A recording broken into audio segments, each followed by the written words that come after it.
Imagine standing on a remote island in the middle of the vast Pacific Ocean, where the wind whispers through grass-covered hills and the silence is broken only by the distant crash of waves.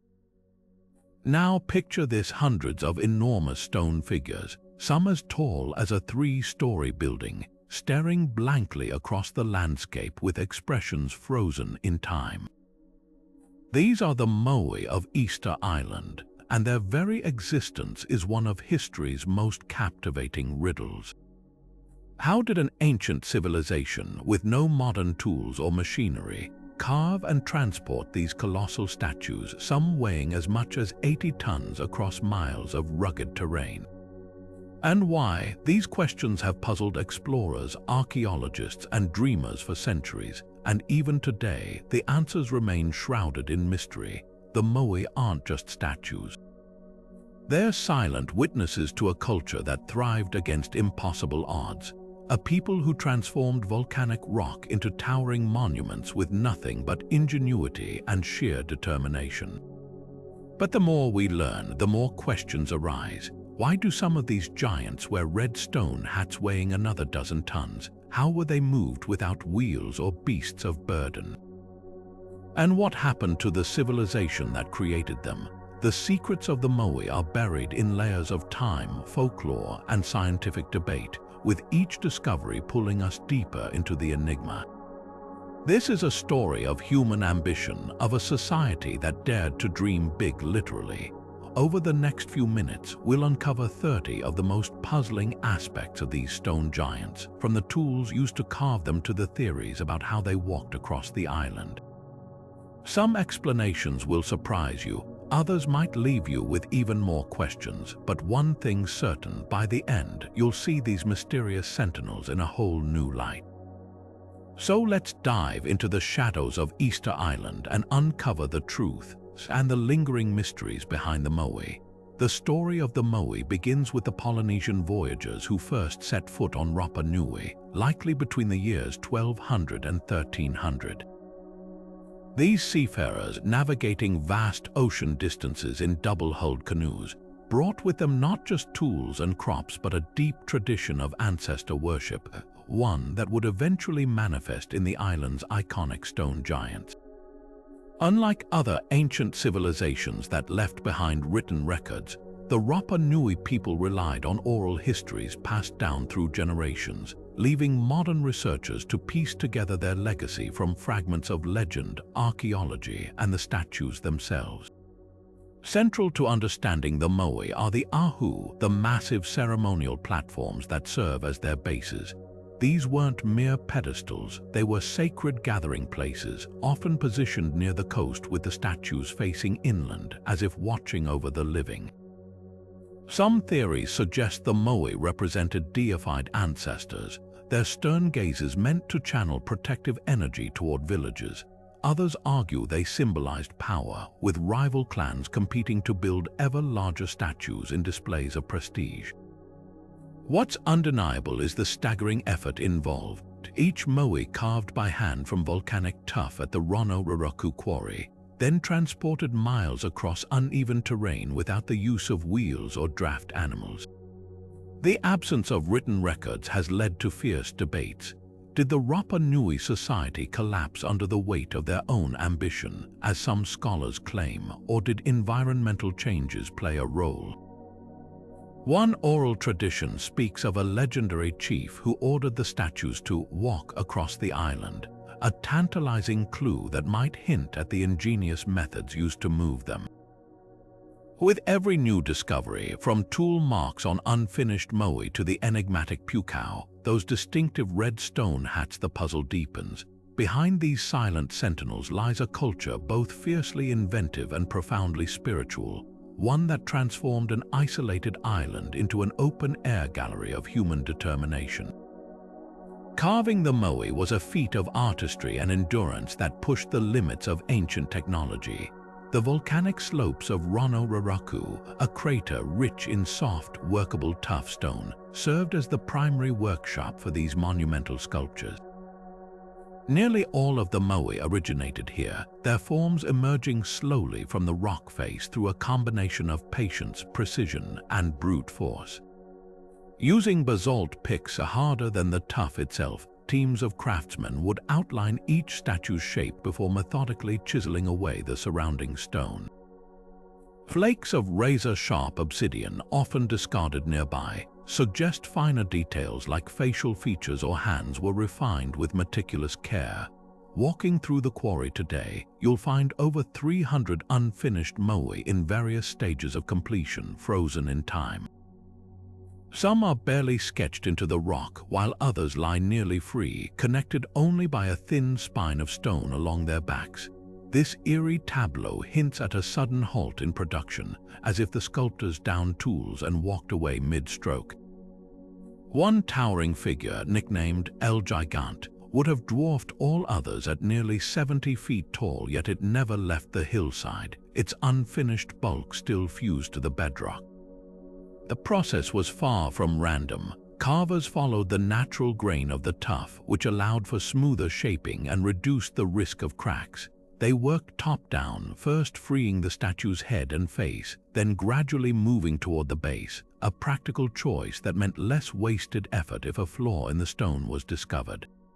And the Moai weren't just carved, they were engineered. Slight forward leans were built into their design to account for the tilt of the ahu platforms where they'd eventually stand, proving the sculptors understood balance and perspective centuries before modern physics codified these principles. What's most staggering isn't just the scale of the work, but the conditions under which it happened. No iron tools, no pulleys or cranes, just human hands, simple stone implements, and an unshakable vision. Each chip of rock removed was a step toward immortality, transforming a mountainside into a gallery of giants. Yet the quarry's silent, half-finished figures leave us with an unsettling question. If this civilization could conquer stone, what force was powerful enough to stop them? Moving the Moai from the quarry to their final coastal positions was arguably an even greater challenge than carving them. Picture this, multi-ton stone giants traveling up to 11 miles across an island with no flat roads, no large animals to pull them, and no wheeled vehicles. The logistics seem impossible, yet somehow the Rapa Nui people achieved it again and again.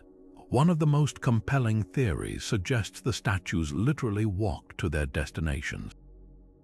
Archaeologists Terry Hunt and Carl Lipo proposed that teams of workers used ropes to rock the Moai side to side, inching them forward in a motion resembling a shuffling gait. This method, demonstrated in a 2012 documentary, showed how a replica Moai could be maneuvered by just 18 people with carefully timed pulls. The statue's curved base and forward center of mass made this walking motion surprisingly efficient, though the process would have demanded precise coordination to prevent catastrophic tipping. Not everyone agrees with the walking hypothesis. Alternative explanations point to elaborate sled and roller systems. Some researchers argue the Moai were dragged atop wooden sledges or log rollers, a technique used by other ancient cultures to move heavy objects. Experiments with reconstructed sledges show this method would have required vast amounts of timber, a problem on an island already grappling with deforestation. Intriguingly, soil samples along possible transport paths revealed traces of crushed palm roots, hinting at temporary roadways made from the island's now vanished forests. Then there's the enigma of the pukao, the massive red stone topknots that adorn some Moai. How were these additional 10-ton cylinders lifted and balanced atop the statues? One theory suggests ramps of earth and stone were built alongside the ahu platforms, allowing workers to roll the pukao into position, another testament to the Rapa Nui's engineering ingenuity. What makes these transportation debates so fascinating is how they reflect broader questions about the island's history. Every proposed method carries implications about the society's organization, resource use, and eventual decline. Whether through walking, rolling, or some lost technique, the movement of the Moai stands as a testament to human adaptability, and a reminder that even the most baffling puzzles often have solutions hiding in plain sight. The idea that the Moai served as ancestral guardians isn't just speculation. It's woven into the very fabric of Rapa Nui's oral traditions and physical landscape. Unlike statues in other cultures that faced outward to intimidate invaders, these stone giants were strategically positioned to gaze inland, their hollow eyes fixed on the villages behind them. This deliberate orientation suggests a protective role, as if the Moai were silent sentinels channeling the wisdom and power of past generations into the lives of the living. The pukao, those striking red stone cylinders perched atop some statues, add another layer to this spiritual puzzle. Carved from a separate quarry of volcanic scoria, these topknots weren't mere decorations. Their vibrant hue and cylindrical shape likely symbolized hair tied in a traditional topknot, a style associated with high-status individuals in Polynesian culture. By crowning a Moai with a pukao, the Rapa Nui people may have been amplifying its connection to revered ancestors, transforming stone into a conduit for mana or spiritual energy. Some researchers even argue the red color held symbolic weight, representing sacredness or life force, much like the feathered headdresses of Hawaiian alii. But the Moai weren't just spiritual monuments, they were also political statements. On an island where resources were scarce and clans competed for prestige, the ability to commission, carve, and transport these colossi became a dramatic display of power. Larger Moai demanded more labor, more food to sustain workers, and more organizational skill to execute. This escalation may explain why statues grew taller over time, with rival chiefs one-upping each other in a stone-carved arms race. The unfinished El Gigante, at nearly 70 feet, hints at how far this competition might have gone, until something abruptly stopped it. Yet the guardian theory isn't universal. A handful of Moai break the mold, like those at Ahu Akivi, which face outward toward the sea. Some scholars propose these represented navigators or wayfinders, honoring the Polynesian seafaring heritage. Others suggest they marked celestial events aligning with solstice sunrises. What's clear is that the Moai's purpose was as layered as the society that built them, part spiritual compass, part status symbol, and entirely human in their ambition to bridge the gap between earth and memory. The notion that the Moai might have walked across Easter Island isn't just poetic, it's a theory grounded in physics, experimentation, and tantalizing clues from the past. Archaeologists Terry Hunt and Carl Lipo turned heads in 2012 when they demonstrated how teams of rope pullers could have maneuvered these multi-ton statues upright, rocking them side to side in a controlled shuffle. Their experiment, filmed for a documentary, showed a 15-foot replica Moai inching forward with just a small crew, its curved base acting like a pivot.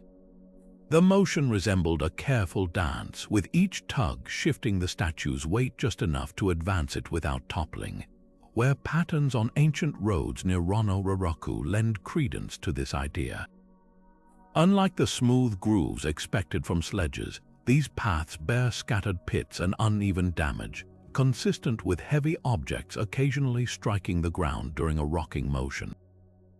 Oral traditions also whisper of a chief who commanded the statues to walk, a story once dismissed as myth but now reconsidered as potential cultural memory. The walking method would have conserved scarce timber resources, sidestepping the need for log rollers or sledges, a critical advantage on an island where deforestation later became catastrophic. Yet not all experts are convinced. Critics argue that the uneven terrain, particularly downhill stretches, would have made upright transport perilously unstable. A single misstep could send a statue crashing, explaining why so many Moai lie broken along ancient pathways. Alternative theories propose horizontal transport on wooden sledges greased with sweet potato pulp, a technique proven viable in experiments but requiring enormous labor and materials.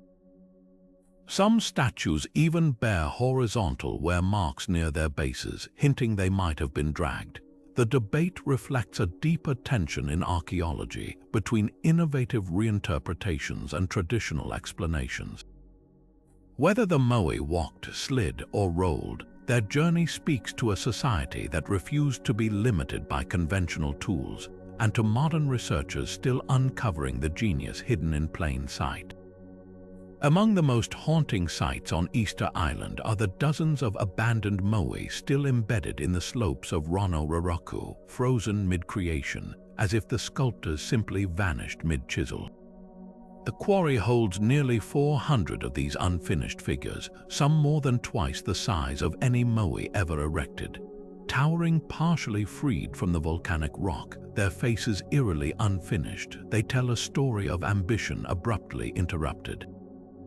One standout is the so-called kneeling moai, a rare departure from the iconic standing figures. Unlike its rigid, upright counterparts, this statue appears to crouch with bent knees and a rounded profile, its hands resting on its thighs, a posture never seen elsewhere on the island. Some speculate it represents a different spiritual concept, perhaps a deity or mourner, while others argue it was an early prototype abandoned when the classic upright style took precedence. Its isolation in design raises as many questions as the quarry's sudden silence.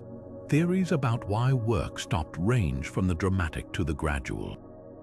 One prevailing idea points to ecological collapse. Centuries of deforestation for timber and agriculture may have triggered soil erosion, crop failures, and societal breakdown. Without the resources to feed workers or transport statues, the moai industry could have ground to a halt. Others suggest internal conflict. Clan warfare over dwindling resources might have redirected energy from monument building to survival. Then there's the tantalizing possibility of cultural rebellion. Oral histories hint that the island's birdman cult eventually overshadowed moai worship, shifting focus from ancestral stone giants to the ritual competition for seabird eggs. Could the Rapa Nui people have consciously abandoned their carving traditions, opting for new symbols of power? The quarry's unfinished moai, caught between earth and human intention, refused to give up their secrets easily, leaving us to wonder what final words their creators left unsaid. Among the most striking features of Easter Island's moai are the pukao, those vibrant red cylinders perched atop some statues like colossal hats. Carved from porous volcanic scoria mined at Pukao, a quarry miles from Rano Raraku, these topknots add both height and mystery to the island's iconic figures. Their crimson hue, contrasting sharply with the moai's grayish tuff, wasn't just decorative, it may have carried deep cultural meaning. Some scholars argue the color symbolized sacredness or life force, while others see a practical choice. Scoria's lightweight nature made these multi-ton additions easier to lift than denser stone. But what exactly did the pukao represent? Theories abound. The most prevalent suggests they depicted topknots, a hairstyle worn by high-ranking Polynesian chiefs and warriors. In Rapa Nui society, long hair tied atop the head signaled status, and the pukao might have immortalized this tradition in stone. Alternatively, they could represent feathered headdresses akin to those worn by other Pacific elites. A more celestial interpretation posits they served as markers for astronomical events, their rounded shapes echoing the sun or moon in rituals. Intriguingly, a handful of pukao bear petroglyphs, rare carvings that hint at untold stories. The logistics of placing these massive stone hats, some weighing 12 tons, on statues already towering 30 feet tall baffle researchers. A groundbreaking 2018 study proposed an elegant solution. The Rapa Nui likely rolled the pukao up earthen ramps using a technique called parbuckling. By wrapping ropes around the cylinders and anchoring teams to pull from either side, they could have inched the topknots upward without toppling the moai below. Experiments with replica ramps show this method would have required fewer workers than previously assumed, turning a Herculean task into a manageable one. Yet mysteries linger. Why do some moai lack pukao entirely? Were they reserved for statues of particular importance, or did resources dwindle before all could be crowned? And why do a few pukao appear intentionally broken, suggesting ritual destruction or shifts in power?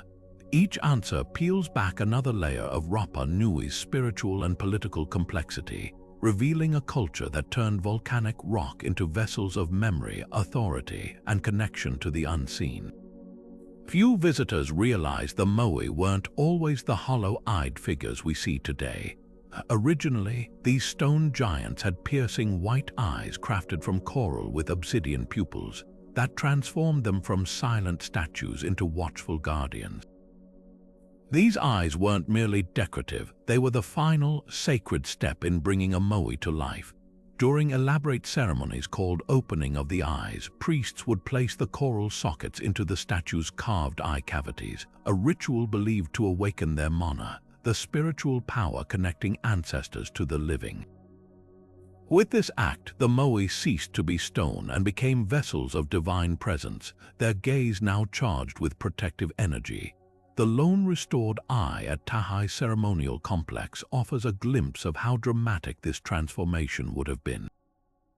Made from white coral fished from offshore reefs and polished to a gleaming finish, the eye's oval shape fits perfectly into the socket, while a sliver of volcanic glass at its center creates an uncanny, lifelike intensity. When sunlight struck these eyes, they'd have seemed to glow, a visible manifestation of ancestral power watching over the island, yet today nearly all are missing, pried out, or lost to time. Some researchers suggest they were deliberately removed during periods of conflict or cultural upheaval, perhaps to deactivate a rival clan's guardians. Others believe the fragile coral simply eroded after centuries exposed to wind and rain. Their absence deepens the mystery. Why go to such lengths to create these eyes, mining coral from dangerous reefs, shaping obsidian with precision, only to leave most statues sightless? The answer may lie in the ritual's significance. Unlike the Moai's mass production, eye ceremonies were likely rare, reserved for statues of exceptional importance. Placing the eyes wasn't just craftsmanship, it was a sacred contract between the living and the divine. To remove them might have severed that connection, whether as an act of defiance, desperation, or renewal. The Tahai eye, painstakingly reconstructed in the 1980s, now stands as a solitary witness to a tradition that once turned rock into watchers, and an island into a realm where the past never looked away. The Ahu platforms anchoring the Moai are far more than simple stone bases. They're the sacred heart of Rapa Nui's ritual landscape. These massive ceremonial structures, some stretching over 200 feet long, were painstakingly built with precisely fitted basalt slabs, their walls often hiding a grimmer function, secret chambers filled with the bones of ancestors. Unlike standalone monuments, the Ahu served as both tomb and temple, physically and spiritually connecting the living to their forebears.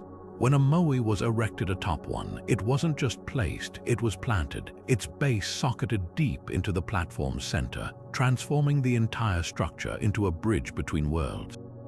Astronomy played a surprising role in their alignment. Many coastal Ahu are positioned to frame the rising or setting sun during solstices, turning these platforms into colossal celestial calendars. At Ahu Tongariki, the island's largest ceremonial site, the 15 Moai lineup precisely captures the winter solstice sunrise, bathing the statues in golden light, a spectacle suggesting the Rapa Nui viewed these events as moments when ancestral power surged. Meanwhile, the summer solstice aligns with the lone inland-facing Moai at Ahu Akivi, hinting at a sophisticated understanding of solar cycles woven into the island's sacred geography. Yet not all Ahu follow these rules. A handful, like Ahu Opepe, tucked into a lush valley, defy convention by standing far from the coast. These rare inland platforms often overlook freshwater sources or fertile land, implying they might have marked territorial boundaries or celebrated life-giving resources. Some bear evidence of cremation pits, their charcoal layers whispering of funerary rites lost to time. mounting the moai onto these platforms was its own engineering marvel. Oral histories describe wooden sledges and earthen ramps, but recent experiments reveal a cleverer method. Once dragged to the ahu, the statues were likely pivoted into position using ropes and lever stones, their forward-leaning design allowing workers to rock them upright with controlled effort. The final act, placing the pukao atop a standing moai, required another feat of balance, possibly involving temporary scaffolding or stacked stones. Scorch marks on some who suggest fires were lit during installations, perhaps to purify the site or signal completion. From solstice markers to bone repositories, the ahu remind us that the moai were never solitary figures. They were the most visible part of a vast, interconnected system of belief, one where stone, sky, and memory converged. Towering over 33 feet tall and weighing a staggering 82 tons, the moai known as Paro stands as the largest statue ever successfully transported and erected by the Rapa Nui people. Its journey from the slopes of Rano Raraku to its final resting place at Ahuti Pito Cura is a testament to both human ambition and the island's enigmatic history. Unlike the unfinished giant still embedded in the quarry, Paro was carved, moved, and raised only to lie toppled for centuries before modern archaeologists painstakingly returned it to its feet in the 21st century. The story of Paro begins with the clan leader it was built to honor, a figure of such significance that his people commissioned a statue dwarfing all others. Oral traditions speak of a chief whose mana, or spiritual power, was so immense that only a moai of unprecedented scale could properly represent him. According to legend, the chief's widow oversaw the statue's construction, demanding it surpass all rivals in height and grandeur.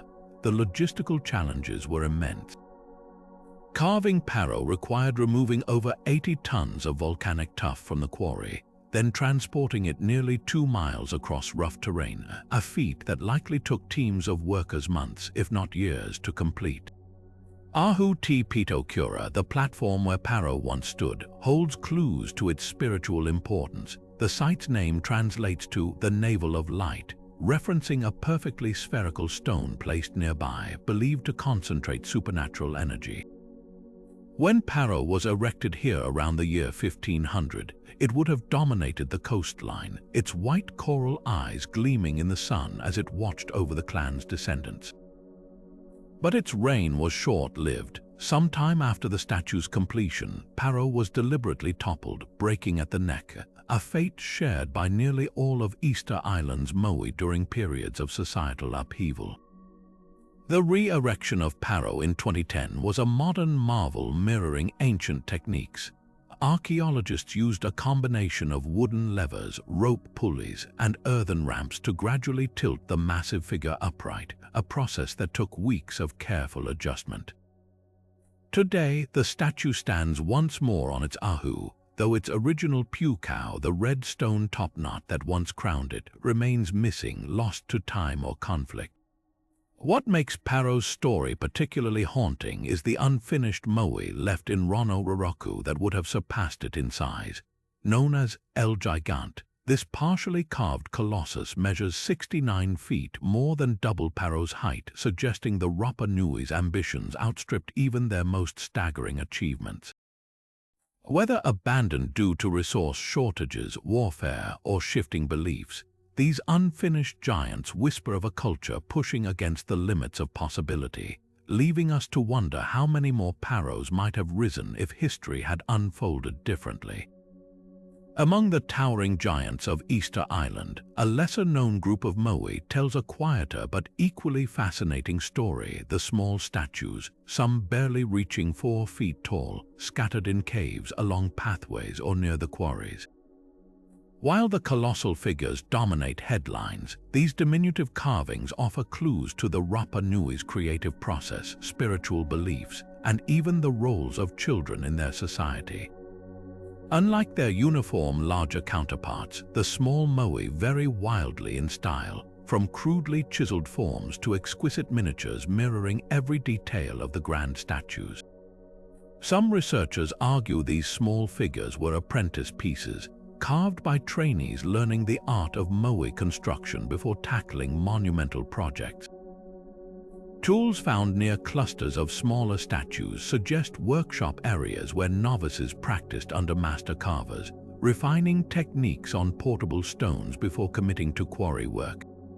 Others propose they were personal tributes, family-scale moai for households unable to commission full-sized ancestors or portable guardians carried on journeys. A few even display unique features unseen in larger statues. One, discovered in a seaside cave, clutches a tiny fish, while another near Rano Raraku has exaggerated ears, possibly denoting wisdom. Their locations deepen the mystery. Several were placed in hidden caves, suggesting secretive rituals or protective roles. The Ana Kekunga cave, known as the Cave of Two Windows, held a group of miniature moai facing the ocean, perhaps meant to safeguard fishermen or guide lost souls. Others cluster near freshwater springs, hinting at connections to fertility or healing. The most poignant theory centers on children. Some small moai wear patterns suggesting frequent handling, and their proportions occasionally differ slightly from adult statues' broader faces, rounder features leading a few scholars to speculate they memorialized lost young ones. In a culture where ancestors were guardians, even the smallest family members may have been honored in stone. Whether practice pieces, personal talismans, or tokens of grief, these overlooked carvings prove that the Rapa Nui story wasn't just written in giant gestures. Sometimes the most revealing whispers come from the smallest voices. Walking among Easter Island's fallen moai is like stepping onto a battlefield frozen in time. Hundreds of these stone giants lie face down, their massive forms snapped at the neck, their hollow eye sockets staring blankly at the earth. The sheer scale of destruction begs a haunting question. Was this an act of war or something else entirely? The most widely accepted theory points to violent clan conflicts during the island's so-called Moai period, a time of societal collapse in the 18th century. As resources dwindled and tensions flared, rival groups may have toppled each other's statues to sever spiritual connections to ancestral protectors. Oral histories speak of a brutal civil war, with victorious clans breaking the moai of their enemies to humiliate them and cripple their mana. The precision of the damage supports this. Most statues were pushed forward onto their faces, fracturing at the thinnest point, the base of the neck. This wasn't random vandalism, it was targeted symbolic violence, but not all researchers agree.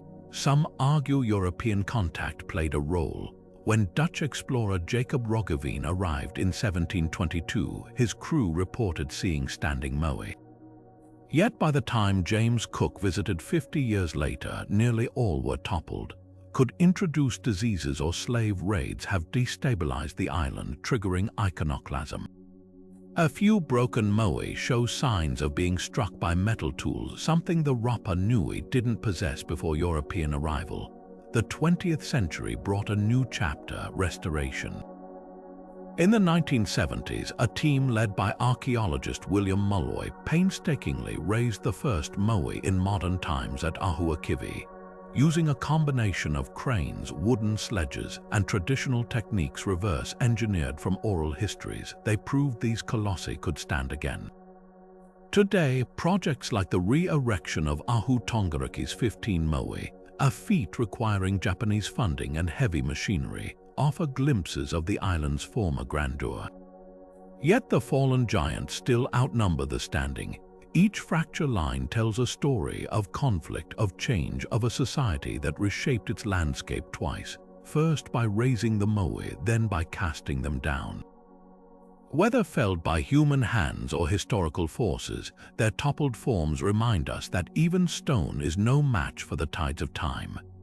The arrival of European ships on Easter Sunday, 1722, shattered the isolation of Rapa Nui and left Dutch explorer Jacob Roggeveen's crew utterly bewildered by the sight that greeted them.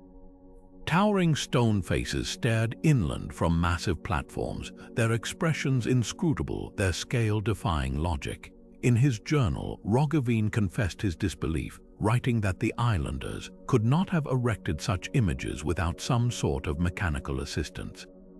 His officers speculated wildly, some insisting the statues must have been cast from some unknown material rather than carved, others whispering of vanished giants who built them.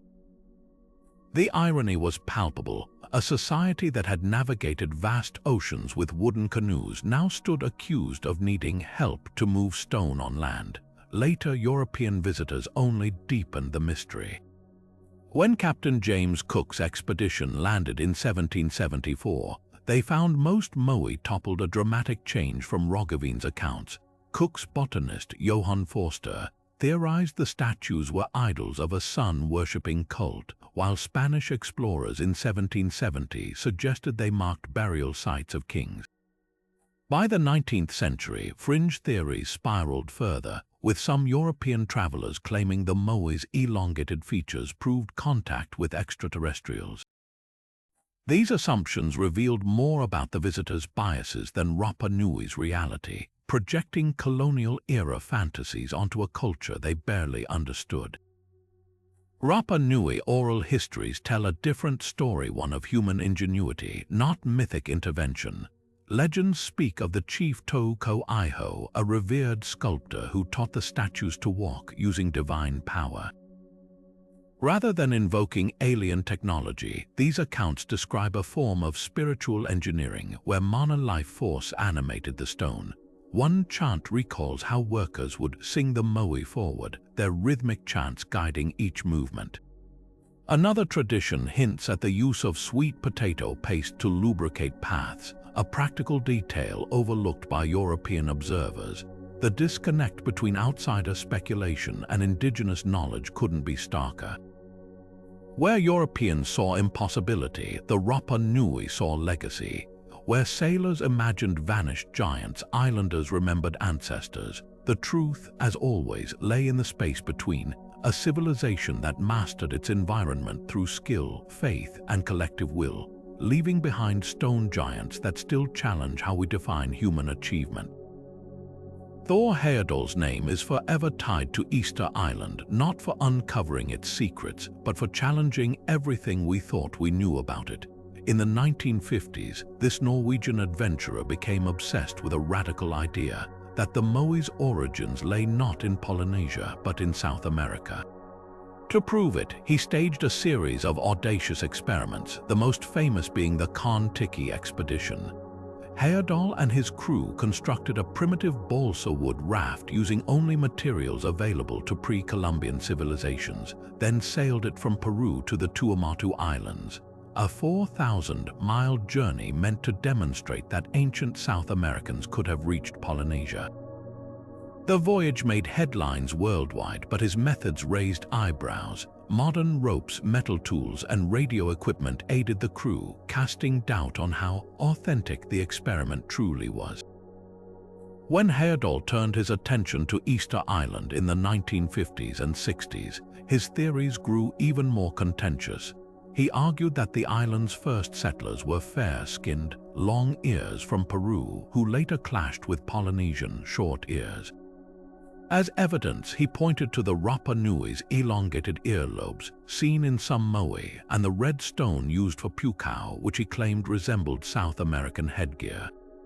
To test his ideas, he convinced local islanders to replicate Moai transport using his proposed parbuckling method, dragging a statue horizontally on a wooden sledge. The experiment worked, but critics noted glaring flaws. Heyerdahl's team used modern steel cables and a bulldozer to clear terrain, tools the ancient Rapa Nui never had.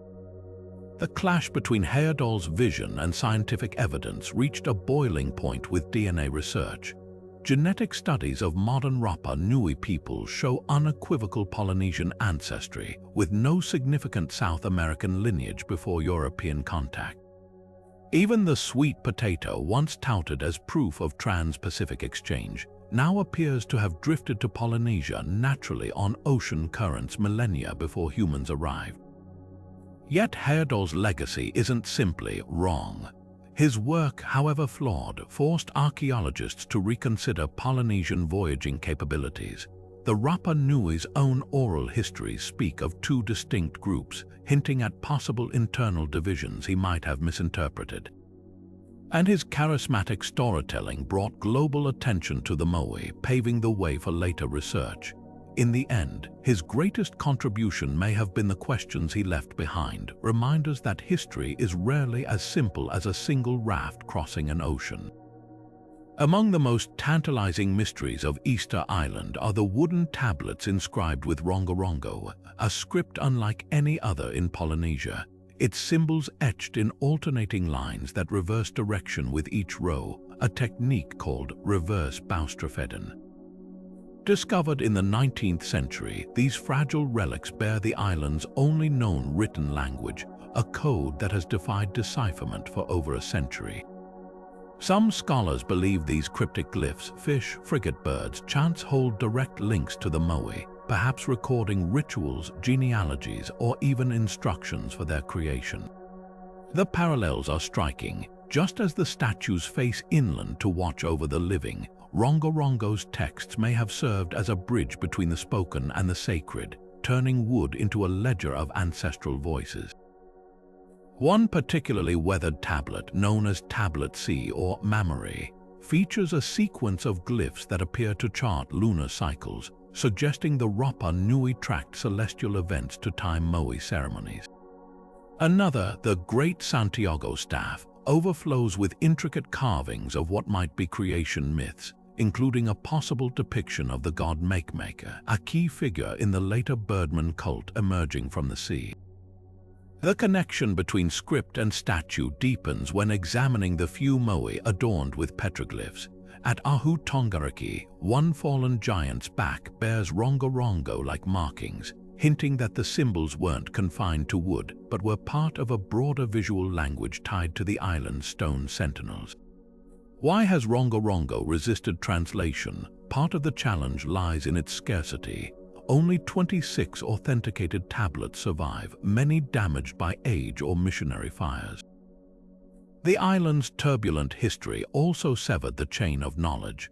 When Peruvian slave raids and smallpox decimated Rapa Nui's population in the 1800s, the last fluent readers likely perished. Some linguists argue the script isn't pure writing but a mnemonic device shorthand for oral traditions meant to be read only by trained chanters. Others note eerie similarities between rongorongo glyphs and motifs on Marquesan tattoos, suggesting a wider Polynesian symbolic network. The rise of the Birdman cult in the island's later centuries adds another layer. As Moai carving declined, rongorongo tablets began featuring more frigate bird motifs, echoing the annual competition where warriors scaled cliffs to retrieve the first sooty tern egg, a ritual symbolizing the transfer of power.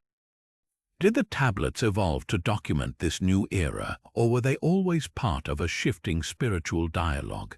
The wood's silence is deafening. For now, rongorongo remains a locked door at the heart of Rapa Nui's mystery, its glyphs whispering just beyond our understanding, holding stories that might rewrite everything we know about the Moai's gaze. Jared Diamond's gripping narrative about Easter Island's collapse paints a cautionary tale of ecological self-destruction, one where the Rapa Nui's obsession with Moai led them to chop down every last tree, triggering soil erosion, crop failures, and societal cannibalism. In his best-selling book Collapse, Diamond describes an island so consumed by statue building that it sacrificed its own survival, a stark warning about humanity's capacity for short-sightedness. The evidence seems damning. Pollen studies show the island was once lush with palm forests, yet by the time Europeans arrived, it was a windswept grassland. Diamond points to the logistical demands of Moai transport, the need for wooden sledges, rollers, and ropes as the driving force behind this deforestation. Without trees to anchor the soil, farms failed. Without timber for fishing canoes, protein sources vanished. The Moai, in this view, weren't just monuments, they were gravestones for a society that prioritized prestige over sustainability. But newer research challenges this doom-laden storyline. Archaeologists Terry Hunt and Carl Lebo argue that the real culprits weren't axes but teeth.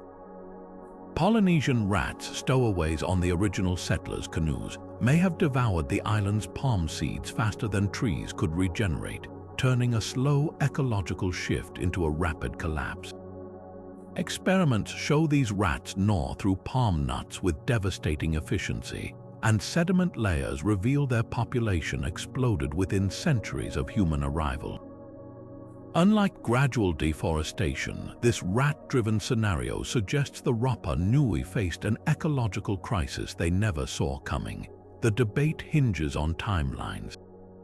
Diamond's theory requires massive tree clearance during the peak Moai building era, roughly 1300 to 1600. Yet recent radiocarbon dating tells a different story. The palm forests declined most sharply before the statue frenzy began, with the worst damage occurring just 200 years after Polynesian settlement. If the trees were already gone by the time Moai production scaled up, how could their transport have caused the deforestation? Hunt and Lebo propose an alternative. The Rapa Nui adapted, shifting to stone-moving methods that required little timber, like the walking technique. Not all scholars dismiss Diamond's narrative entirely. Some argue for a middle ground. Rats and humans shared the blame, with statue construction exacerbating an already fragile ecosystem. Charcoal fragments in soil samples hint at controlled burns for agriculture, which may have accelerated soil depletion. Others note that even without deforestation, the sheer caloric cost of Moai labor, feeding hundreds of workers over months, could have strained food supplies during droughts. What's often overlooked is the Rapa Nui's resilience. Far from passively collapsing, they pivoted. As trees vanished, they built circular stone gardens called manavai to protect crops from wind, and turned to rock mulching to enrich soil. When Moai worship waned, the birdman cult emerged, recentering rituals around sustainable seabird harvests. The lesson here isn't just about destruction, it's about adaptation. The Moai may not have caused the island's ecological crisis, but they stand as silent witnesses to a truth we're still grappling with. Civilizations don't end with a single mistake, but with the failure to change course when the world does. The volcanic stones of Easter Island hold the key to understanding how the Moai came to be, and why so many remain standing centuries after their creation. At the heart of this geological puzzle are two quarries, Rano Raraku, the source of the iconic grayish-yellow tuff that forms most Moai, and pukao, where the vivid red scoria for their topknots was mined. Rano Raraku's tuff is compressed volcanic ash, a material as fascinating as it is fragile. Unlike solid basalt or granite, this relatively soft stone allowed carvers to shape massive statues with simple basalt picks, yet it also made the Moai vulnerable to the elements. The tuff's porous nature absorbs moisture like a sponge, causing gradual erosion that has softened facial features over time. Rainfall seeps into microscopic cracks, freezing and expanding in cooler temperatures, slowly chipping away at the statue's once sharp details. This delicate balance, easy to carve but hard to preserve, explains why the quarry's unfinished Moai appear more weathered than those moved to coastal sites, where ocean winds buffered them from temperature swings. Pukao's crimson scoria tells a different story. This lightweight, frothy volcanic rock, rich in iron oxide, gave the pukao their distinctive hue and manageable weight. Unlike dense stone, scoria could be rolled or lifted with less effort, a practical choice for crowning statues already teetering on the edge of physics. But its bubbly structure also made it prone to crumbling, which is why so few pukao remain intact today. Then there's the outlier, a single Moai carved from basalt, the island's hardest stone. Dubbed Moai 335 by archaeologists, this dark, glistening figure stands apart not just in material but in craftsmanship. Basalt's density demanded extraordinary effort to shape. Each strike of the chisel required precision, suggesting this statue may have held special significance. Some researchers theorize it honored a paramount chief, while others note its proximity to a major ahu, hinting at a ritual role. The stones themselves whisper secrets. Tuff from Rano Raraku bears traces of fossilized coral and algae, proving the quarry was once underwater, a reminder that the island's volcanic fires birthed these materials long before human hands touched them. Meanwhile, lichen slowly painting the statues in greens and oranges mirrors the Rapa Nui's own story, a culture shaped by the land, then reclaimed by it, one quiet transformation at a time. Not all moai were created equal. Walk the length of Easter Island, and you'll notice subtle but telling differences in these stone giants. From the slope of a jawline to the curve of an elongated earlobe, each statue carries clues about where and when it was carved, revealing a cultural fingerprint as distinctive as the quarries that birthed them. Take the statues near Anegna Beach, for example. These figures boast broad, rounded faces with softly contoured chins, their features almost serene compared to the angular, sharp-jawed moai found near the southwest coast. The variations aren't random, they're geographic signatures, hinting at regional workshops where carvers developed their own stylistic dialects over generations. One of the most striking differences lies in the statue's ears. Some moai, particularly those around Rano Raraku, display exaggerated earlobes stretching nearly to their shoulders, a deliberate nod to the Rapa Nui practice of elongating ears with heavy ornaments, a mark of high status. Yet head east to Poik Peninsula, and you'll find statues with smaller, more naturalistic ears, suggesting shifting beauty standards or even rival clans distancing themselves from old traditions. Body markings add another layer to this stone-carved lexicon. A handful of moai, like those at Ahu Now, bear intricate petroglyphs etched into their backs, crescent shapes thought to represent canoe prows, or intricate dorsal designs resembling tattooing patterns worn by Polynesian elites. These carvings weren't mere decoration, they were statements of identity, linking individual statues to specific lineages or achievements. The evolution of these styles mirrors the island's turbulent history. Early moai carved between 1200 and 1400 tend toward simpler, blockier forms with minimal detailing beyond facial features. But by the 15th century, statues grew more refined, sharpened brows, defined collarbones, even subtle hints of rib cages revealing a society hitting its artistic stride. Then, abruptly, the experimentation stopped. The last moai carved before production ceased reverted to cruder, rushed forms, as if the artisan's new time was running out. What caused these shifts? Some scholars point to clan rivalries, with different groups cultivating distinct styles to assert independence. Others see the influence of new leaders or spiritual ideas, particularly as the Birdman cult rose to prominence. A few even speculate that contact with other Polynesian islands, however rare, might have introduced fresh artistic influences. The most poignant variations, though, are the ones that never left the quarry. Deep inside Rano Raraku, half-finished moai exhibit experimental features unseen elsewhere, one with a goatee-like beard, another with unusual hand placement clasping its belly. These what-if statues capture a culture in flux, daring to reimagine its own icons before silence fell over the workshops. In their unfinished state, they whisper a truth louder than any completed masterpiece. Tradition is never static, even in stone. Most visitors to Easter Island never realize they're only seeing half the story literally. While the moai's stern faces dominate postcards, hidden beneath the soil lies a startling secret. Nearly every statue has a buried torso, some extending as deep as 15 feet underground. These submerged bodies, often carved with intricate petroglyphs and geometric patterns invisible from the surface, rewrite our understanding of how these monuments were designed and why they've stood for centuries against wind, rain, and time. The discovery came gradually. Early European sketches from the 1700s show moai standing tall with visible bases, suggesting they weren't originally buried. But by the 20th century, erosion and shifting soil had swallowed most statues up to their necks. Excavations at sites like Ahu Nau in the 1980s revealed the truth.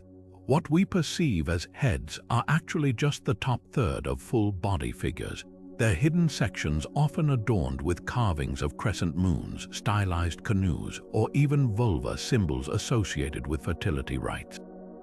One particularly striking example, unearthed in 2012, showcases a rarely seen dorsal design, a series of concentric circles resembling the tattoos worn by Polynesian navigators, etched with precision where no living eye could witness them. This raises the obvious question, were the Moai buried intentionally, or is this simply centuries of dirt buildup? The evidence points to both. Soil analysis around Ahu Tongariki shows deliberate backfilling against the statue's bases, a clever stabilization technique to counteract their forward lean. The Rapa Nui likely piled earth around newly erected moai to anchor them against storms, their sloped forms acting like ship's keels cutting into the ground. Over time, wind-blown sediment and intentional mulch from nearby gardens would have deepened the burial naturally, yet some petroglyphs tell a different story. At Akahanga, a toppled moai's buried portions bear symbols almost certainly meant to be seen, suggesting temporary exposure during ceremonies. Researchers speculate these hidden carvings served ritual purposes, perhaps revealed during solstice events when shadows aligned with carvings or scraped clean during initiations. The most enigmatic is a headless moai near Rano Raraku, its buried torso covered in carvings of comrie stylized female genitalia, possibly marking it as part of a secret fertility cult. The implications are profound. If moai were engineered with entire bodies meant to interact with the earth, they weren't just statues, they were architectural hybrids, part monument, part foundation. Their hidden halves suggest a world view where the boundary between visible and invisible held spiritual weight, where what lay beneath was as deliberate as what rose above. The next time you see a moai's stoic face, remember, we're not looking at a head on a pedestal. We're meeting a giant waist deep in the earth, its full story still waiting to be unearthed. In 2019, archaeologists made a discovery that turned our understanding of the moai upside down, or rather, underground. While these statues have long been seen as purely spiritual monuments, a groundbreaking study revealed they might have served a startlingly practical purpose, marking hidden freshwater sources. The theory emerged when researchers noticed something curious during soil sampling near coastal Ahu platforms. Areas around the statues showed significantly higher moisture levels, even during dry seasons, suggesting the Rapa Nui intentionally positioned their stone sentinels above porous lava tubes and underground springs. The connection makes profound sense when you consider Easter Island's geography. With no permanent rivers or lakes, freshwater was a precious and elusive resource. Rainfall would seep through the island's volcanic bedrock, collecting in subterranean channels before trickling toward the coast. By placing Ahu and moai at these seepage points, the Rapa Nui could have created a sophisticated water distribution system, one where the statues acted as both spiritual guardians and physical signposts. At Ahu Tongariki, for example, groundwater still surfaces near the platform's base, forming small pools that would have been vital for drinking and irrigation. But the relationship between water and moai goes deeper than practicality. In Polynesian cosmology, fresh water wasn't just a resource, it was sacred, a manifestation of life force and spiritual purity. Legends from Rapa Nui speak of priests divining hidden springs through dreams, while oral histories describe ceremonies where new moai were fed with ceremonial water to activate their mana. The statue's inland-facing gaze might have symbolized their role as protectors of these life-giving sources, watching over the veins of water that sustained their people. Soil studies add weight to this dual purpose. At Vinapu, an Ahu complex with unusually precise stonework resembling Inca masonry, ground-penetrating radar revealed a network of collapsed lava tubes beneath the platform. These natural pipes would have channeled rainwater from the highlands, creating a hidden reservoir underfoot. Meanwhile, Excavations at Ahu Tipu uncovered stone-lined trenches directing groundwater toward terraced gardens, evidence that the Rapa Nui engineered their sacred sites to harness both spiritual and hydrological power. The most compelling case lies at Ahu Akahanga, a coastal site where multiple toppled moai cluster near brackish seeps. Here, the statue's placement follows the exact contour where fresh water pushes up through the bedrock, resisting the surrounding salt water. Modern hydrologists call this a Geiben-Herzberg lens, a delicate balance that ancient islanders seemingly mapped without instruments. Some researchers now believe the infamous Moai period, when clans toppled each other's statues, wasn't just about warfare, but control over these critical water points. Critics argue that not all Ahu align with freshwater sources, suggesting the connection might be coincidental. Yet even outliers fit the pattern. Inland platforms like Ahu Opepe often overlook ravines where morning mist condenses into drinkable dew, while others sit above fossilized streambeds still damp beneath the surface. The correlation is too consistent to ignore, and it redefines these monuments not as vanity projects, but as keystones in a survival strategy etched into the land itself. Perhaps the most poetic evidence comes from the statue's own bodies. Petroglyphs carved on buried moai torsos frequently depict wavy lines and concentric circles, symbols that Polynesian cultures widely associate with water and fertility. These hidden designs, invisible to the living, might have been meant for the ancestors alone, a silent prayer for the springs to keep flowing, for the land to endure. In this light, the moai stand as both map and metaphor, their stone faces watching not just over villages, but over the secret waters that made life possible on the world's most isolated island. Few stories capture the painful legacy of colonialism as starkly as the missing moai statues wrenched from Easter Island's soil and scattered across the world. Among the most poignant is the journey of Hoa Hakananea, a 7-foot-tall basalt moai stolen in 1868 by the crew of the British ship Ingenious. Carved with intricate petroglyphs depicting birdman symbols and ancestral figures, this statue wasn't just art, it was a sacred conduit to the Rapa Nui spiritual world. When British sailors pried it from its ahu at Orongo village, they recorded the islanders' protests in their logs, voices that went unheard as the statue was loaded aboard as a gift for Queen Victoria. Today, it sits in the British Museum, labelled as an artifact, while Rapa Nui elders call it a captive. Hoa Hakananea is far from alone. At least a dozen other moai were taken during the 19th century's era of imperial collecting frenzy. France's Musée du Quai Branly displays a smaller moai named Moai Hava, taken by a French naval officer in 1872. Chile's National Museum of Natural History in Santiago holds another, seized when the country annexed Easter Island in 1888. Each removal followed a similar pattern. European explorers marveled at the statues' primitive genius, then sawed them from their bases or toppled them for easier transport, often hacking off limbs to fit ship holds. The fight to bring these moai home has become a rallying cry for the Rapa Nui people. In 2018, the Chilean government formally requested Hoa Hakananea's return, sparking a heated debate about cultural restitution. The British Museum responded with a familiar colonial refrain claiming they preserve and share global heritage, while offering a replica instead. For the Rapa Nui, replicas are insults.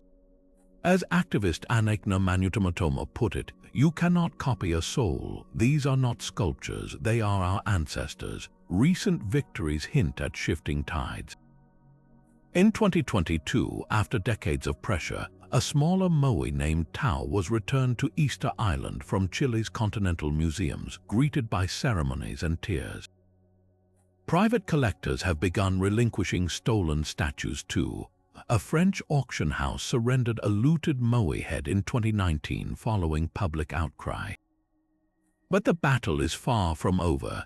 Many museums still justify their holdings with circular logic, arguing the statues are better cared for in climate-controlled galleries, ignoring the violence that brought them there. What makes these losses especially galling is how deeply the Moai's meaning is tied to their homeland. Unlike movable art, these statues were designed as fixed points in a sacred landscape, their backs carved with petroglyphs meant to align with solstice sunrises or face particular villages. Uprooted, they become shadows of themselves, divorced from the soil that gave them purpose. The Rapa Nui's campaign isn't just about reclaiming objects, it's about healing fractures in their cultural memory, one stolen ancestor at a time. The story of the missing Moai echoes far beyond Easter Island. It's part of a global reckoning with museums built on colonial plunder, from Benin's bronzes to Greece's Parthenon marbles. Each case asks the same uncomfortable question: who gets to decide what happens to a culture's sacred relics? For the Rapa Nui, the answer is written in the volcanic stone of their homeland. Some journeys, no matter how long, must end where they began. The resurgence of Moai carving in modern times tells a story of cultural resilience and raises provocative questions about where tradition ends and tourism begins. Walk through Hanga Roa today and you'll spot dozens of freshly chiseled statues lining the streets, their surfaces still crisp against the island's weathered ancient giants. These contemporary carvings, born in the 20th century's latter half, reflect a dual purpose, reclaiming a nearly lost art form while catering to a booming souvenir trade. Yet the differences between these modern creations and their ancestors are as striking as the similarities. Take the work of Juan Hayar, a renowned Rapa Nui carver whose workshop near the airport produces moai for collectors worldwide. Using electric grinders and diamond-tipped tools, Hayar and his peers can complete a 3-foot statue in days, a task that would have taken ancient craftsmen months with basalt picks. The speed comes at a cost. Modern moai often lack the subtle asymmetry of their forebears, their features rendered uniform by mechanical precision. Where an ancient sculptor might have adjusted a brow line to suggest individual character, today's carvings frequently default to a standardized moai look honed by decades of postcard imagery. But not all contemporary carvers follow this path. In the 1980s, artist Benny Tukey founded a movement to revive traditional techniques, teaching apprentices to quarry tuff at Rano Raraku using only stone tools. His neo-traditional moai, like those installed at the Hotel Hanga Roa, bear the deliberate imperfections of handwork, uneven eye sockets, tool marks left visible as a conscious rejection of tourist kitsch. For Tukey, the process mattered as much as the product. The old way is slow, he once said. Your hands bleed, your back aches, that's how you learn respect. The debate over authenticity reaches its peak at the annual Tapati Festival, where teams compete to carve and transport a small moai using only pre-contact methods. Watching participants strain against ropes to walk a replica statue, their chants echoing those described in oral histories, it's easy to forget this is a modern event. Yet critics argue such performances risk reducing sacred traditions to spectacle, with timed competitions bearing little resemblance to the spiritual context of original moai construction. Perhaps the most controversial modern moai stands outside the island's post office, a fiberglass replica gifted by Japan in the 1990s, its glossy surface a far cry from porous tuff. While some islanders welcome it as a symbol of global interest, elders like cultural historian Lydia Paccarotti dismiss it as a plastic ghost. The tension mirrors broader struggles faced by indigenous artists worldwide: how to share culture without commodifying it, how to honor ancestors while putting food on the table. Yet amid these complexities, hope persists. Young Rapa Nui like sculptor Paccarotti Tapano now blend old and new, embedding GPS chips in traditional style carvings to track them if stolen, or using 3D scans of ancient petroglyphs to inspire contemporary designs.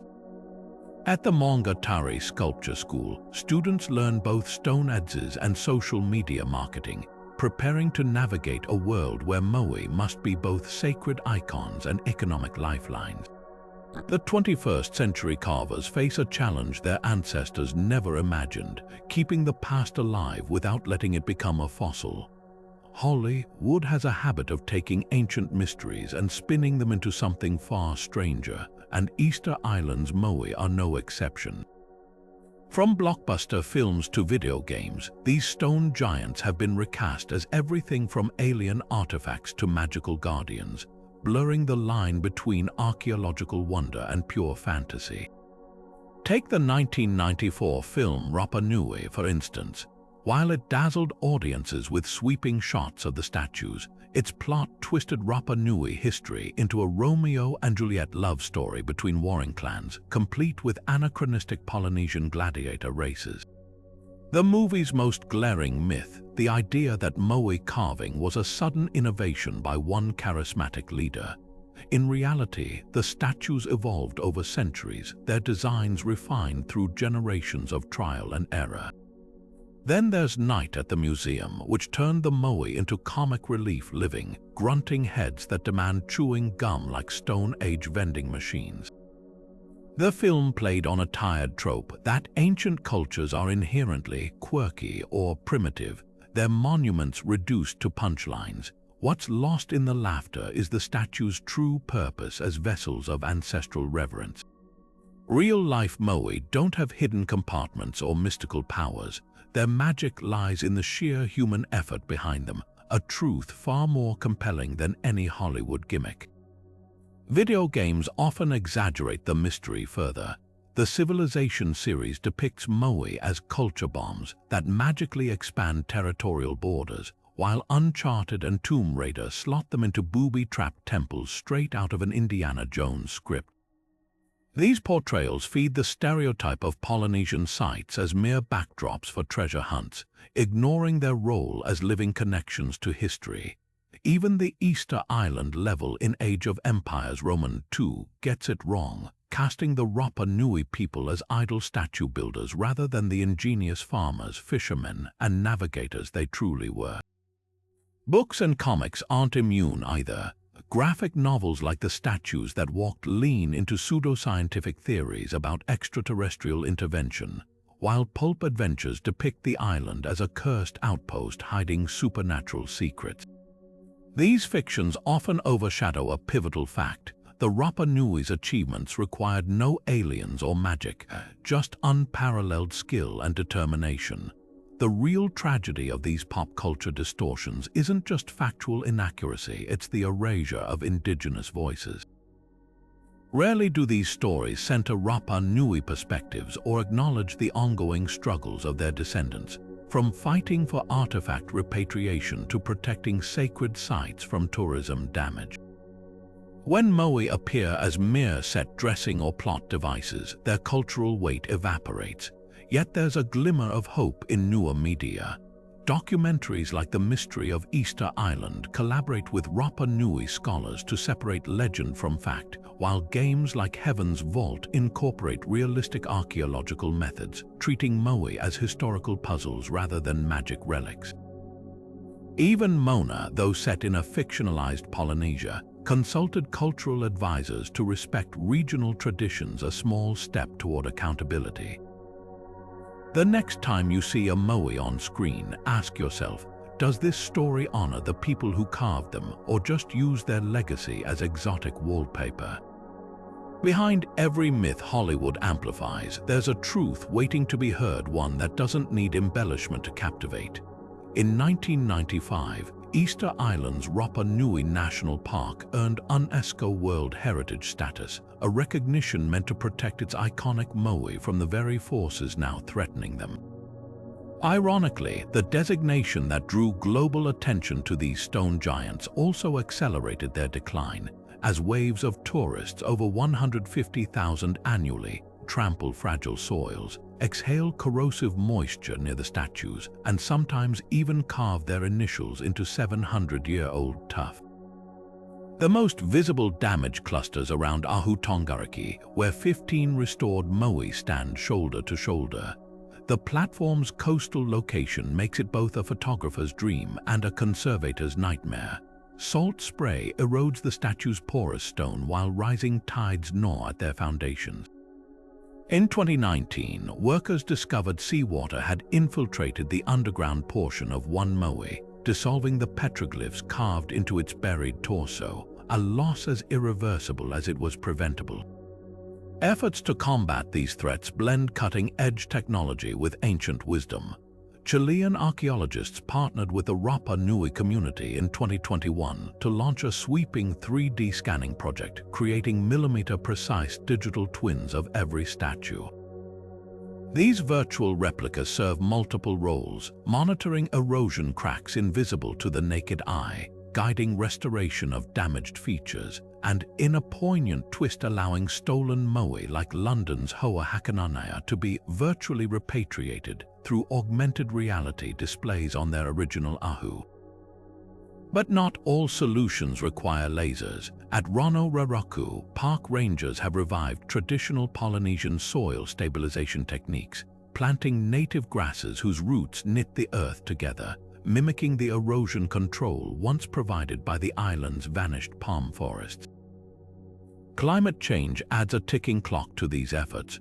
Rising sea levels now threaten coastal Ahu like Nau, where engineers recently installed a 60-foot-long seawall of artificial reefs, a stopgap measure that barely outpaces the encroaching waves. Warmer temperatures also intensify microbial growth on the statues, with purple streaks of extremophile bacteria colonizing their surfaces, a phenomenon previously seen only in Antarctica's dry valleys. Some conservationists advocate moving the most vulnerable moai inland, a proposal that sparks fierce debate. For the Rapa Nui people, relocating a statue severs its connection to the ancestral lands it was built to guard. "You might as well cut off its eyes," remarked Elder Carlos Edmonds during a 2022 council meeting. The tension between access and preservation grows sharper each year. Strict visitor quotas now limit time at key sites, while drones capture illegal graffiti artists who defaced 7 moai in 2018 with neon spray paint. Yet tourism dollars fund 80% of the island's economy, creating brutal dilemmas. A proposed rest rotation system would close sections of the park seasonally, though locals worry this will simply concentrate foot traffic elsewhere. The ultimate challenge lies in balancing two truths. These statues belong to humanity, but they were never meant to be merely seen. They were meant to watch over a living culture, one still fighting to keep its guardians from crumbling into the sea. From the gardens of Santiago to the neon-lit streets of Tokyo, replicas of Easter Island's moai have taken root far beyond their volcanic homeland, each copy telling a story about how the modern world views these ancient icons. In Chile's capital, a towering moai replica stands guard outside the National Museum of Natural History, its smooth contours a stark contrast to the weathered originals. Carved from imported Rapa Nui tuff by island artisans in the 1980s, this statue serves as both tribute and placeholder, a symbolic attempt to atone for the real moai looted from the island under colonial rule. Yet even the best replicas can't fully capture the essence of their predecessors. Missing are the subtle cracks where centuries of wind carved stories into stone, the faint tool marks left by long-gone hands, the very imperfections that make the originals pulse with history. Japan's fascination with the moai takes a quirkier turn. At Tabu World Square theme park, miniature moai loom over tiny replicas of global landmarks, their solemn faces juxtaposed against the Eiffel Tower and Taj Mahal in surreal tableaus. More bizarre is the moai-themed bathroom in Tokyo's Shibuya district, where sink faucets protrude from statue mouths, a kitschy twist that would horrify traditional carvers.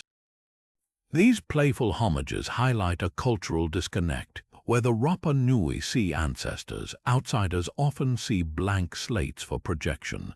The most controversial replica might be the fiberglass moai gifted to Easter Island by Japan in the 1990s, its glossy finish and perfect symmetry feeling alien against the island's textured landscapes. Germany takes a different approach. The moai at the Verklingen Ironworks, a UNESCO site, stands rusted and industrial, forged from scrap metal by artist Ottmar Hörl.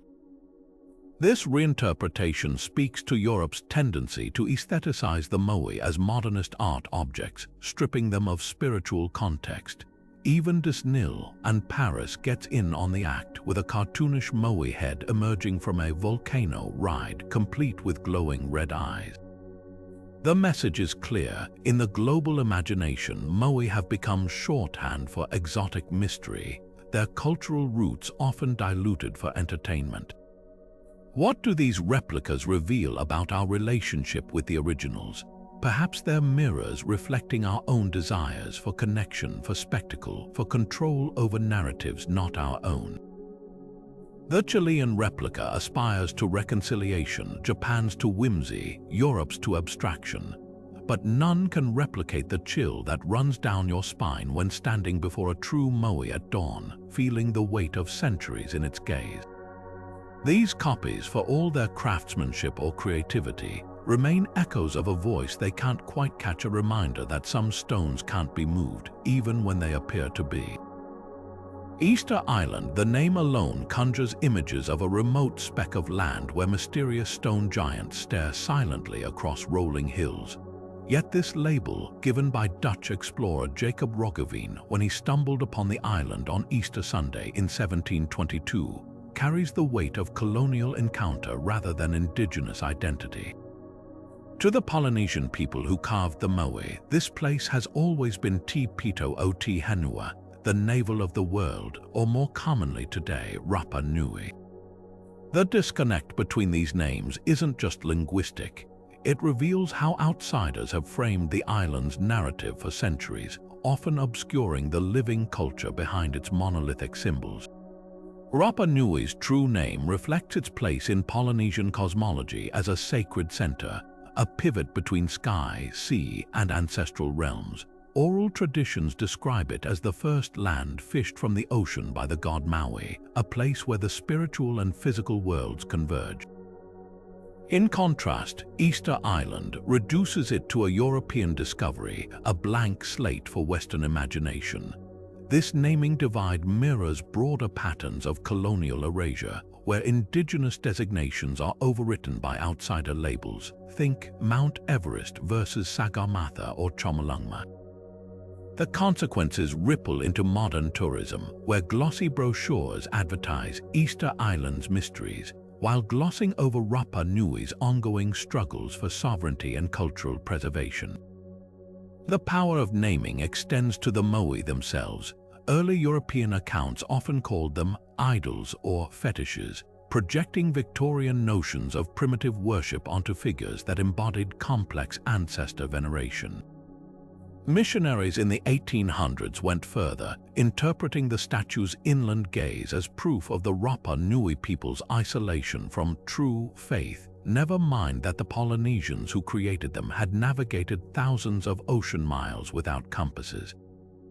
Even today, terms like Easter Island heads persist in popular media, despite archaeological proof that most are full-body figures buried up to their shoulders. Each linguistic shortcut chips away at context, turning a civilization's masterworks into floating enigmas severed from their creator's worldview. Reclaiming Rapa Nui's name is more than semantics. It's a step toward recentering the island's story where it belongs, with the people who named it, who carved the moai not as riddles for foreigners to solve, but as anchors for their own genealogical memory. When Chilean authorities officially adopted Rapa Nui for the island's administrative region in 2019, it signaled a small but vital shift, one that acknowledges these stone faces were never meant to be orphans of history, but silent witnesses to a culture that still calls this place home. Standing in the shadow of Ahua Kivi on the winter solstice, you'd witness something extraordinary. The rising sun aligns perfectly between the seven moai's stoic faces, casting long shadows that point like arrows toward the island's sacred peaks. This isn't coincidence, it's celestial engineering. The Rapa Nui didn't just carve statues, they built a sprawling stone compass, aligning their ahu platforms with the movements of the sun, moon, and stars. Nearly half of Easter Island's ceremonial sites show deliberate astronomical orientations, with solstice sunrises or sunsets framed by moai or their platforms. At Vanapu, the southeastern edge of Ahutahira's massive stone slabs aligns with the summer solstice sunset, while Ahuhuri, a Yoringa's singular moai, points toward the winter solstice sunrise like a granite sundial. These alignments weren't mere decoration. In a culture where ancestors were believed to influence crop cycles and fishing success, tracking celestial events may have been as practical as it was spiritual, a way to mark planting seasons or predict migratory fish arrivals. The connection runs deeper than solar events. Some researchers propose that Ahu Tongaraki's 15 moai mirror the Pleiades star cluster's brightest stars when viewed from specific vantage points during its helical rising, an event Polynesian cultures widely associated with the new year. This celestial link resonates across the Pacific. Hawaiian navigators used the Pleiades Makalei to time voyages, while Maori traditions tied its appearance to harvest festivals. For the Rapa Nui, whose isolation made ocean resources unpredictable, the stars may have served as both calendar and compass. Oral histories speak of priests called Iwi Atua, who read the heavens, interpreting comets or eclipses as ancestral messages. Yet the astronomical sophistication raises a paradox. How did a people with no known written star charts develop such precise alignments? The answer might lie in the canoe.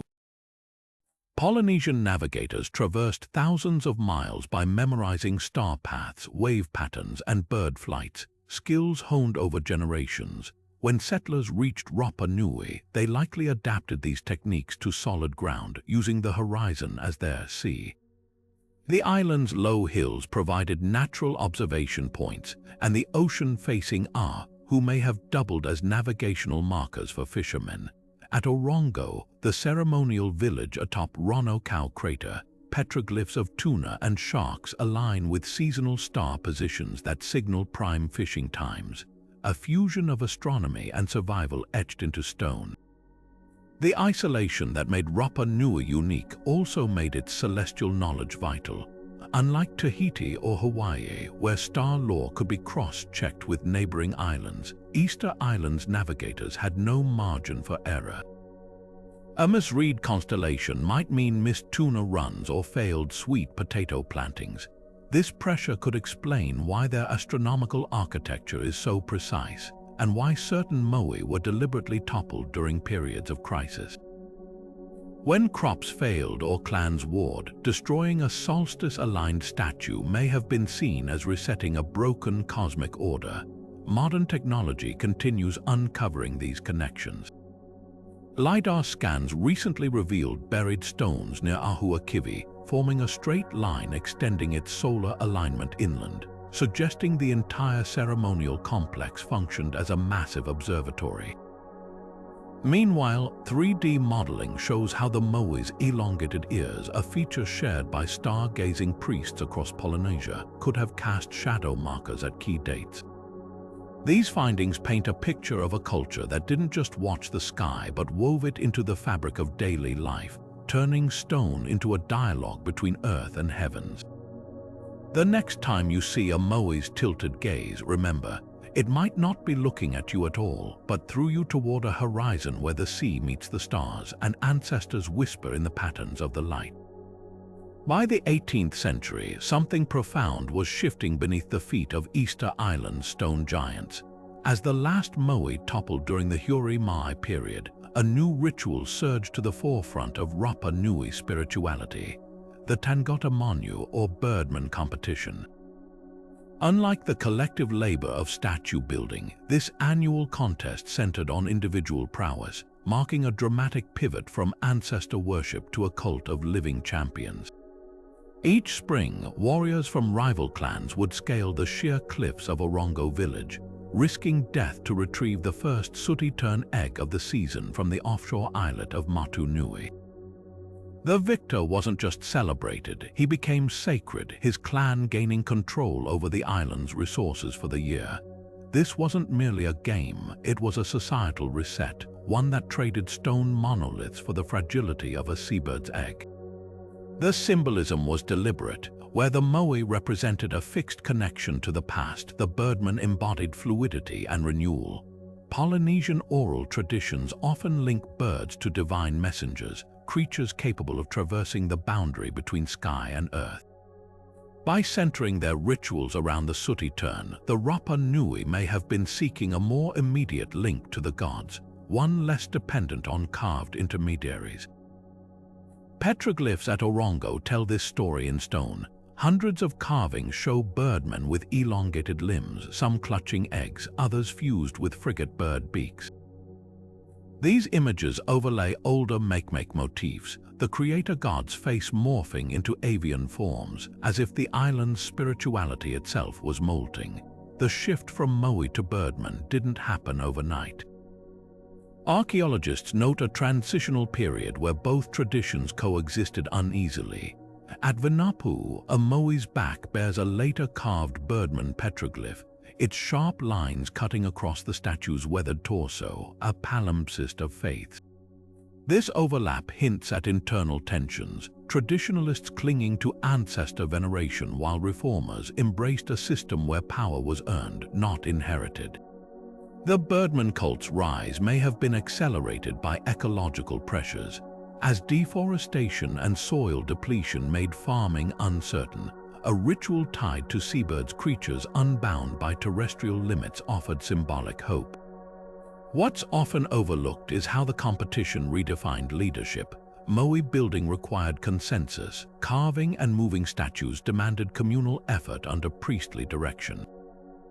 The birdman trials, by contrast, celebrated individual grit. Contestants didn't just climb cliffs, they swam shark-infested waters, hid in sea caves for weeks, and relied on stealth to protect their prize. The winning clan didn't just gain prestige, they seized tangible power, including first pick of fishing grounds and harvests.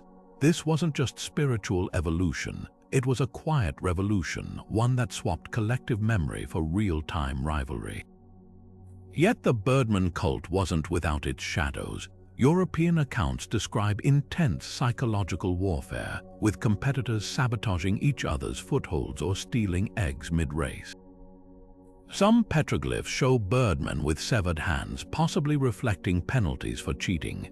The ritual's violence peaked during Make's cloak phase, where contestants reportedly wrapped themselves in the skins of defeated rivals, a grisly echo of the statue toppling that preceded it. By the time missionaries arrived in the 1860s, the birdman tradition was fading, its stone petroglyphs at Orongo weathering as swiftly as the faith they represented. Yet its legacy lingers. Modern Rapa Nui art still features the birdman motif, and the annual Tapoti festival revives cliff-climbing challenges as cultural homage.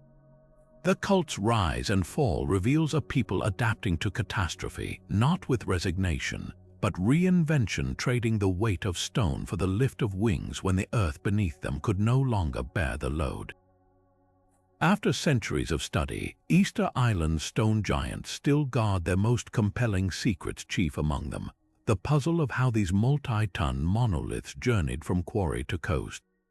Were they rocked upright in a rhythmic walking motion, as recent experiments suggest, or dragged on log sledges that vanished with the island's last trees?